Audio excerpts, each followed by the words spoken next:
Ed Jones is back in IndyCar. We'll describe all the details about his latest deal, seeing him return back to the NTT IndyCar Series, World Rally Championship. The Rally Monaco is in the book.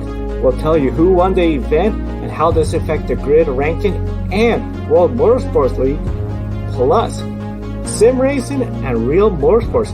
Should sim racing have a factor in determining a real champion? All that right here on Grid Tonight.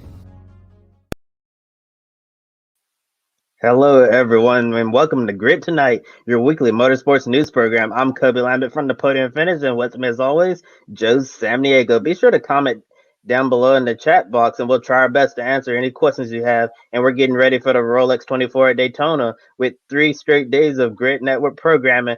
Tomorrow, we got double duty, the women racing to win, Life on the Grid, and Saturday, IMSA pre-race show. And we have a lot of news to discuss tonight, and we'll kick off with some IndyCar. Some big news from IndyCar came out yesterday.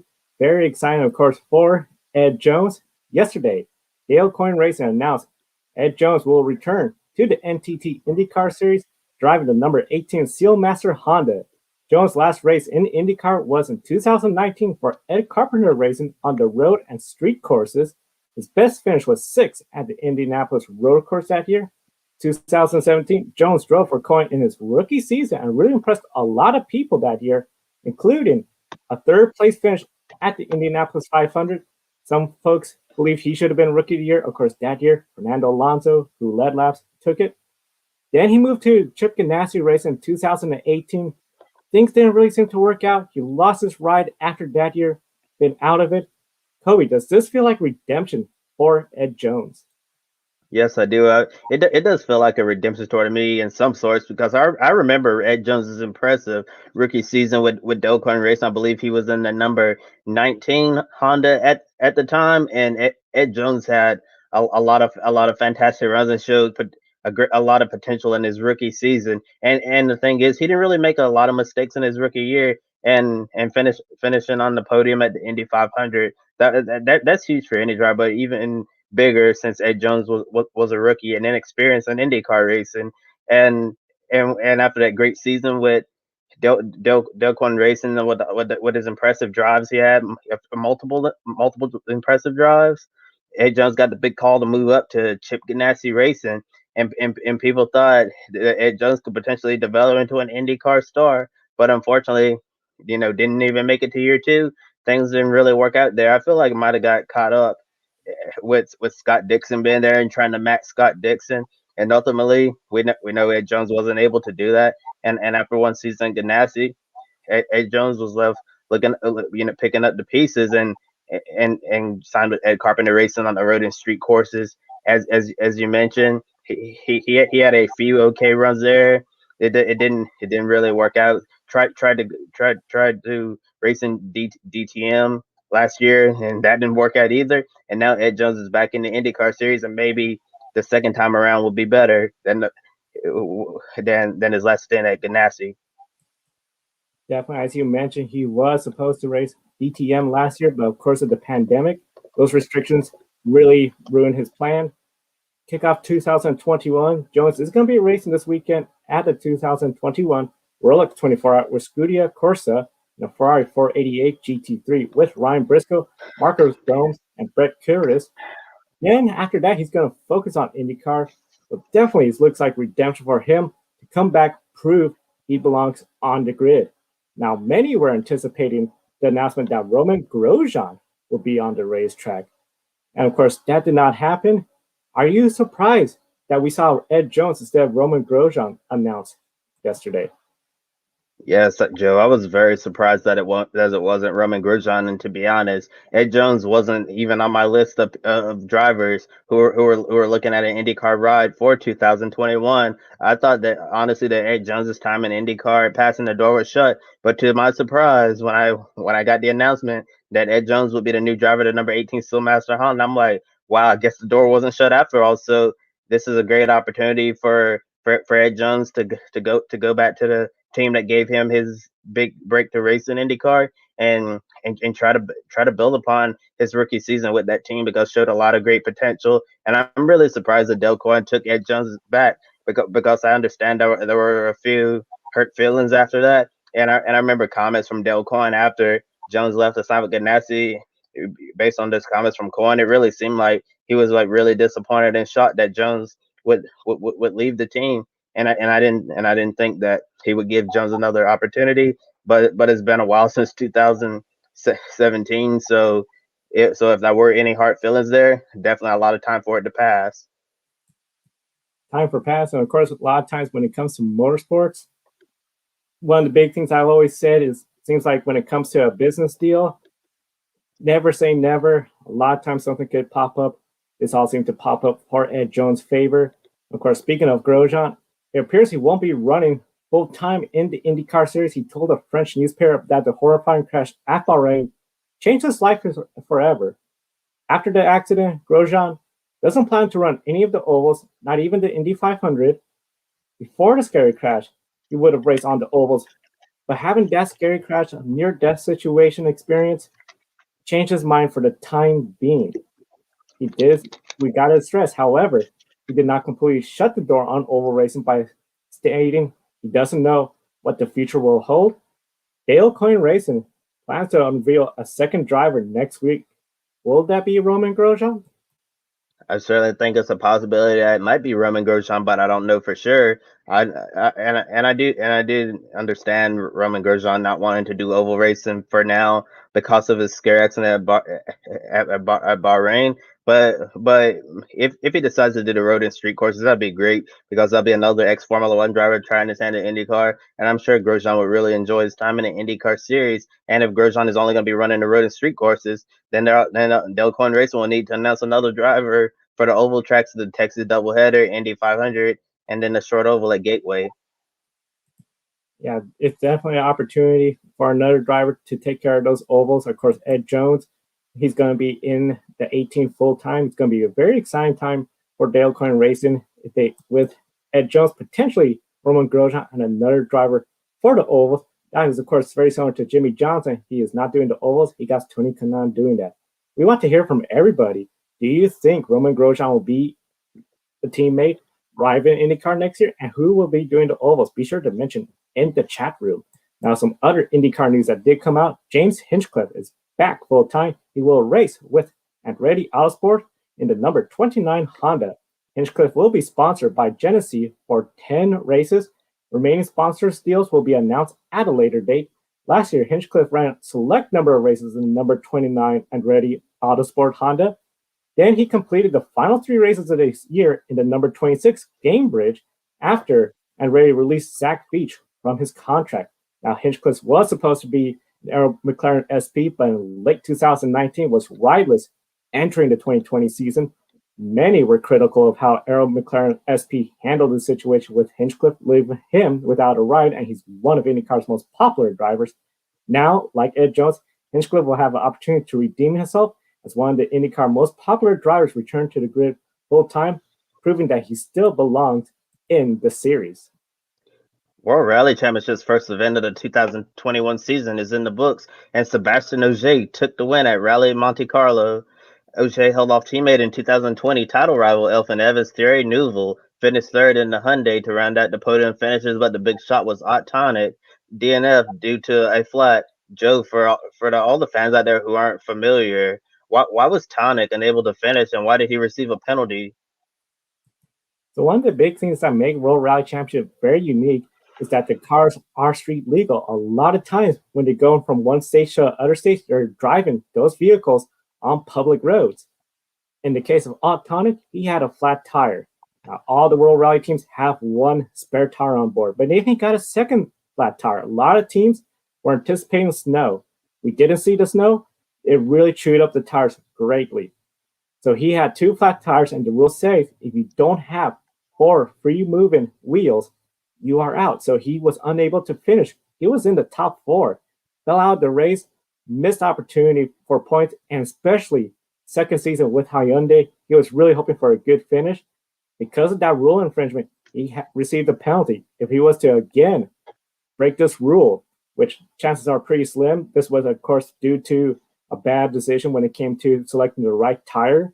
It didn't work out. But if this was to happen again, he could face a one race suspension, which will be very detrimental for his championship hopes. And now taking a look at the grid rating for WRC, very similar to the WRC standings, but there's a notable difference. Danny Sordo has 10 points in the grid rating for WRC compared to 11 in the WRC standings. And the grid rating scores WRC using the FIA points system for top 10 finishes plus the power stage bonus points. The top 5 in the WRC rating advance to the grid ranking. WRC Arctic Rally is scheduled for February 26th through 28th, and once it's completed, WRC will be eligible for the grid ranking in week 1. Also, Great World Motorsport League eligible after the second race of the season. And last year, WRC only completed 7 races due to the global pandemic. Do you feel that WRC will complete more events in 2021? It seems like it, especially after what happened last year. Of course, the pandemic, brand new situation, postponed, delayed a lot of stuff to the point where they were canceled. Now they've had essentially a lot of time to work with the rally organizers to make sure there's a lot of safety protocols for the drivers, the teams, and the fans. So I do feel pretty confident that they will complete more races this year.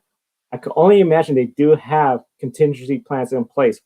I mean, who knows? We might see the return of the Monza rally again. That was really big with the fans, especially just knowing conditions, and played a huge impact on the championship. So I do see the World Rally Championship.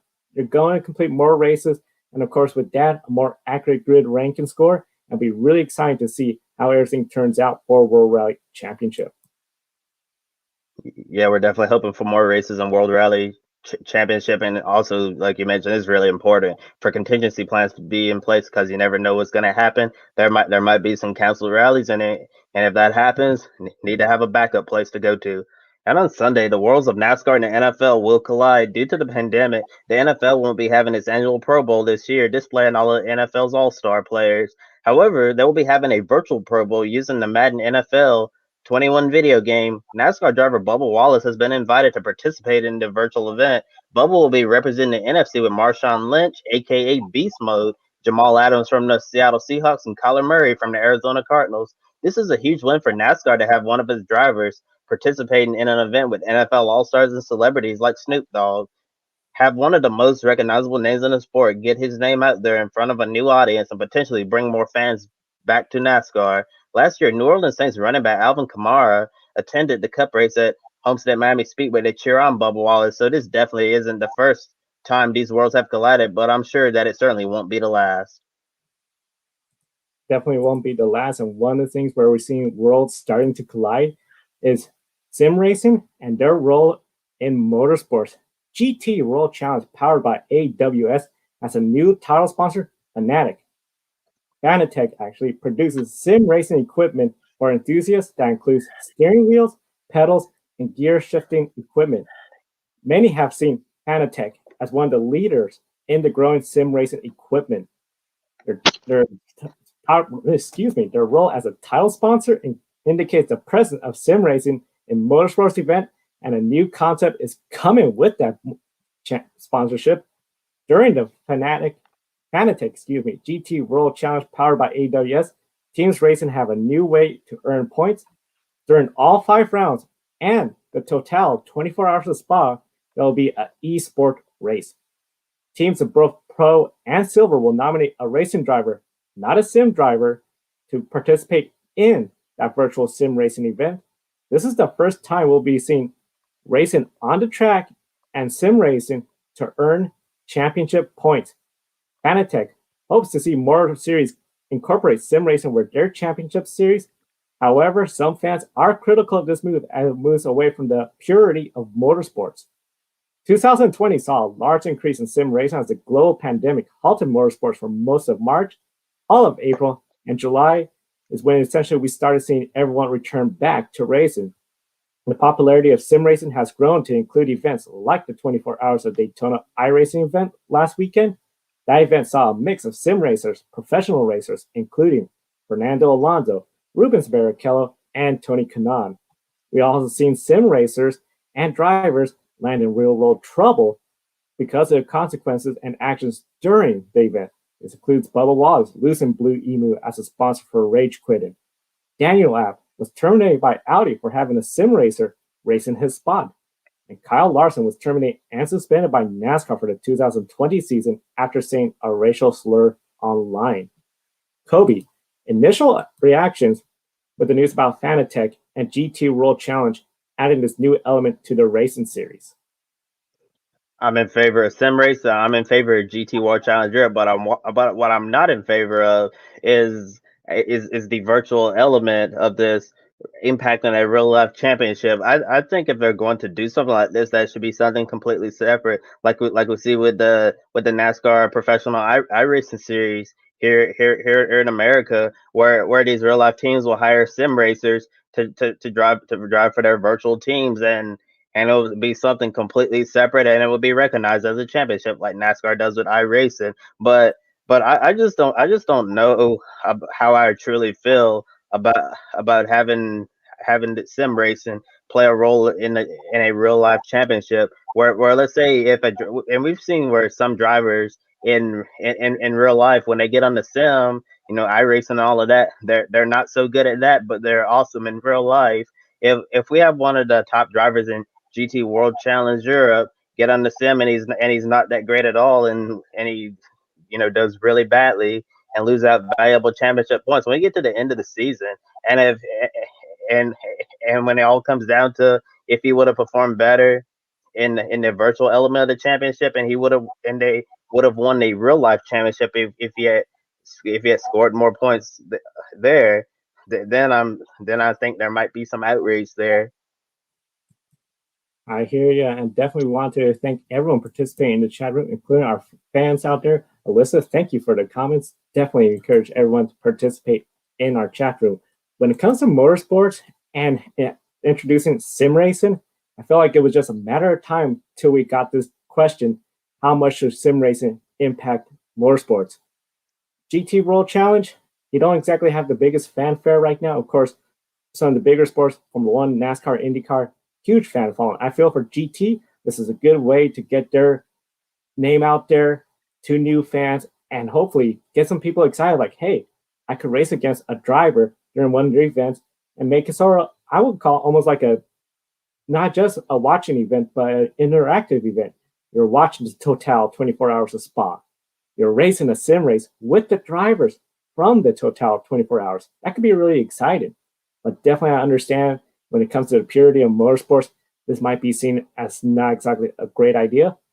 And of course, GT World Challenge, not the oldest series out there, Formula One, NASCAR, IndyCars, they've been around for a long time. Compare that to Formula E, the youngest series in the grid ranking, and they introduced fan boosts in their inaugural season. Fans vote for which drivers receive an extra boost of power during the race. This had led to some fans saying Formula E is not serious racing, while other fans love it. The new concept, especially with the electric car technology, and has brought new fans outside of motorsports. Is this a move more comfortable for a smaller or a new series to try innovative ideas to embrace new technology compared to if Formula One, NASCAR, or IndyCar did this move, where fans are more vested in the traditions surrounding the series?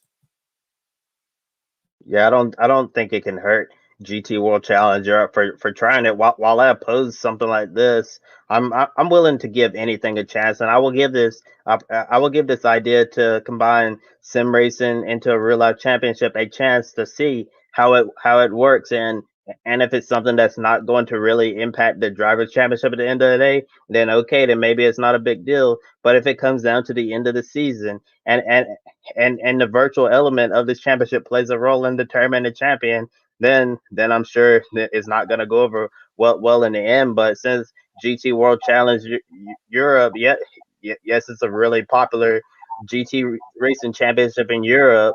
But as you mentioned, some of the series with a more vested fan base, like NASCAR, Formula One, IndyCar, if something like that was tried in their series, I really don't think it would go over well at all. You bring up a good point. I have to agree with you. I feel if NASCAR was to introduce something like this, NASCAR Twitter will be awake with all sorts of comments opposing to this. There might be some people that will support this, but definitely it will be something really interesting. Now, one of the interesting things, of course, one of our prior episodes, we talked about NASCAR and Gen Z, and we had this comment from a user that said to embrace esports for NASCAR Gen Z, That's the reason why they watched it.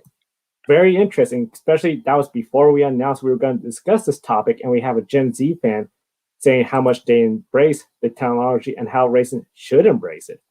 Now, with that said, if we sort to see NASCAR, which already has the iRacing Coca-Cola Series, the NASCAR Heat Pro League, and later on we'll discuss about the Invitational Pro Series with iRacing, could we see NASCAR venture to doing something, but not championship related, but something where it's like the race car drivers from Cup Series race Wednesday to determine pit stall selection based on the results, qualifying order if there is no qualifying order, or maybe even the starting lineup if there is no qualifying and practice session.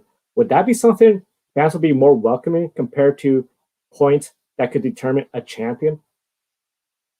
I think a lot of fans will see that as very gimmicky, but look at everything else. There's a lot of gimmicks all around, so why not add one more? But I think this would be really interesting if they use iRacing to determine the starting lineup for the Cup events, as we know on iRacing, unlike real life, all these drivers can get out there and even like drivers in real life who typically run outside the top 30, they can get up there and be competitive and win on high race, as we saw with Timmy Hill when he won the Pro Invitational Series race at Texas Motor Speedway. How crazy would it be if Timmy Hill won that race at Texas, and then when they got to Texas in real life, he started out on the pole with Carl Long's number 66 car, and that number 66 car isn't a car that's really competitive and often runs outside the top 30. So I'm sure if NASCAR tried something like that, a lot of people wouldn't like it because it's very gimmicky. But on the other hand, it would lead to some really crazy starts because we'd have a mix of really good cars in the back and cars who aren't competitive at all. That would be starting up the front, and if that was something that happened not every week, but every other week, then I'm sure a lot of fans will be flocking to see the start because it will be really crazy. Well, it appears we lost Joe for the time being, guys. But gonna move on, talk a little bit about IndyCar Peacock Premium, as expected. IndyCar Pass content on NBC Sports Gold will be moved to Peacock Premium following the announcement that NBC Sports Network is going to shut down by the end of the year. Peacock Premium costs $4.99 per month. Fans will be able to stream live IndyCar practice and qualifying sessions, including everything leading up to the Indy 500 during the month of May. Indy Lights race day warm up and full race replays. At this time, there aren't any plans to move any live IndyCar races to Peacock Premium. In 2021, all IndyCar races will be shown on NBC or NBCSN, and fans were worried about the live IndyCar races going behind a paywall, but they won't have to worry about that right now. And we'll definitely continue following this developing story throughout the year. And we also have some major sports car racing news to discuss. And we'll start off with the big announcement coming from Acura. Acura confirmed that they'll remain in top level prototype racing and commit to an LMDh program beginning in 2023. Acura becomes the third manufacturer to announce their future involvement in LMDh, joining Audi and Porsche. They'll remain in the IMSA WeatherTech Sports Car Championship to continue fighting for overall honors in the marquee endurance events and season long titles. In addition, potential programs in the FIA World Endurance Championship and having cars on the grid at Le Mans alongside LMH. We have a few years until the LMDh era begins, and already three ma- three manufacturers showing commitment early on.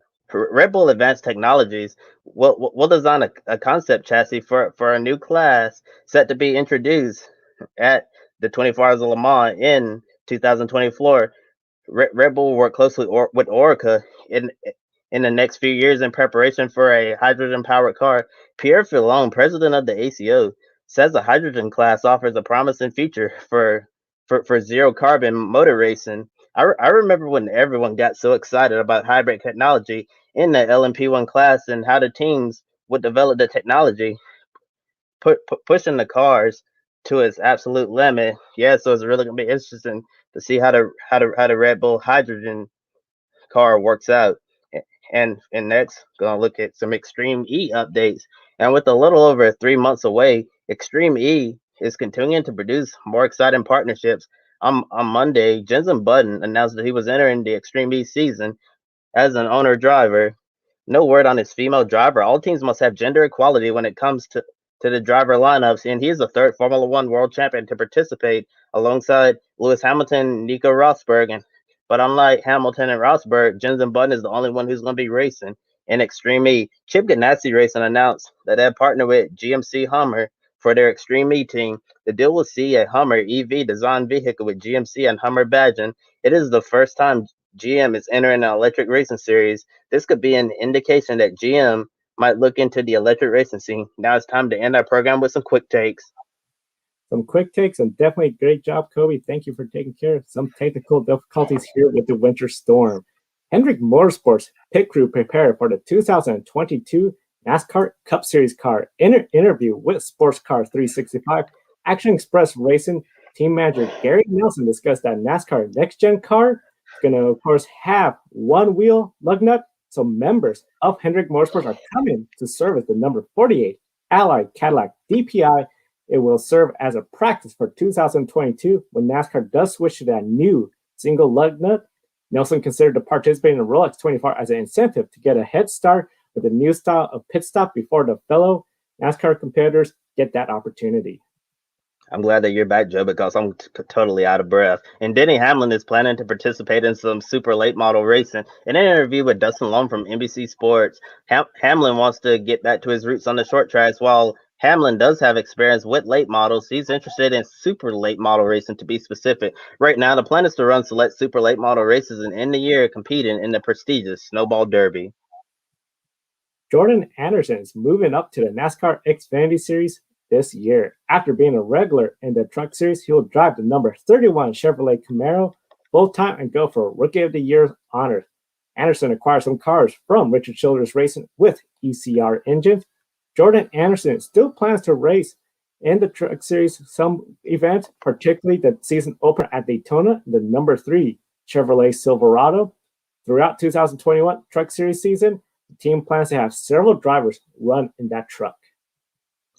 Timothy Peters returns full-time to the NASCAR Camping World Truck Series. He'll drive for a team new to the series, Brackley WAR, co-owned by former driver Willie Allen and Curtis Sutton. Peters will drive the number 25 Chevrolet Silverado with Chad Kendrick as crew chief. The team has entered a technical and operational alliance with Chevrolet powerhouse team GMS Racing. This will be Peters' first full-time NASCAR ride since 2016.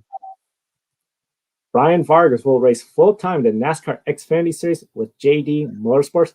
For the past 2 years, Vargas has been running select events with the team, even shocked the world last year with sponsorship from TikTok. Vargas will be in the same number 6 Chevrolet this season, when the same team he finished last year, completing the JD lineup of Jeffrey Earnhardt, Landon Castle, and Colby Howard. Kyle Busch made a shocking announcement that his prominent super late model program is going on hiatus. In an interview with MRN Radio, Busch said it didn't make any sense to keep the program going at the moment, but it could return down the road. Recently, Busch was filling a full-time super late model program for young talent Sammy Smith. Before Busch's announcement, Smith joined another solid super late model program, Donnie Wilson Motorsports. The eNASCAR iRacing Pro Invitational Series is returning in 2021. Drivers from the NASCAR Cup Series will compete in 10 virtual races. The first 5 will air in prime time on Fox Sports 1, while NBC Sports will take the final 5 events. Starting March 24th, the Pro Invitational Series gets underway at the Bristol Dirt Track, followed by Talladega on April 21st, Darlington on Cinco de Mayo, Circus of the America on May 19th, and an unannounced track on the 2nd of June. Last year, the Pro Invitational Series was created after the postponement of Atlanta and Homestead. The second half of events will be announced at a later date. The Alpine Endurance Team announced its driver lineup for the 2021 FIA World Endurance Championship season. Alpine steps up to the top category after spending years running in LMP2. They'll run a grandfather LMP1 car alongside the Le Mans hypercars of Toyota and Scuderia Cameron Glickenhaus, with the car being dubbed as the Alpine A480. Nicolas Lapierre returning to LMP1 class. Matthew Vaxivière and Andre Negrel will share the car. Ty Gibbs will make his NASCAR Xfinity Series debut next month at the Daytona Road Course, driving the number 54 Toyota Supra. For Joe Gibbs Racing, that will be shared by multiple drivers. Gibbs will also run for the ARCA Menard Series Championship too. Yesterday, Joe Gibbs Racing announced that Ty Dillon will run several Xfinity races in the Xfinity car.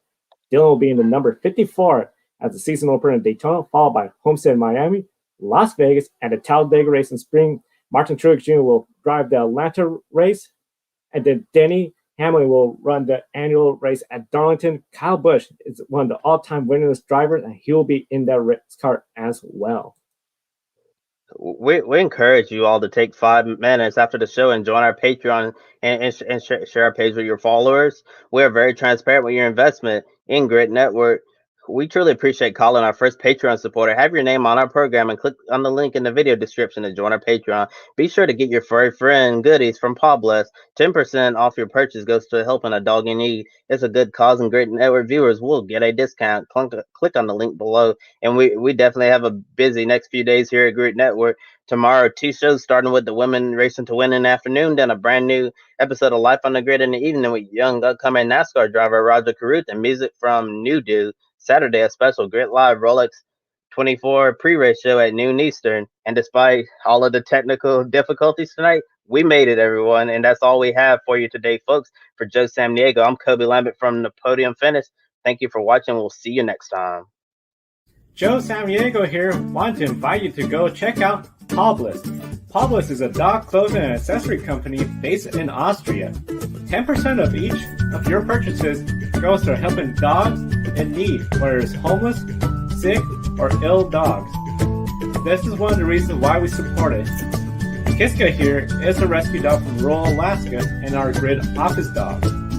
We care about our furry buddies, and we know you do as well.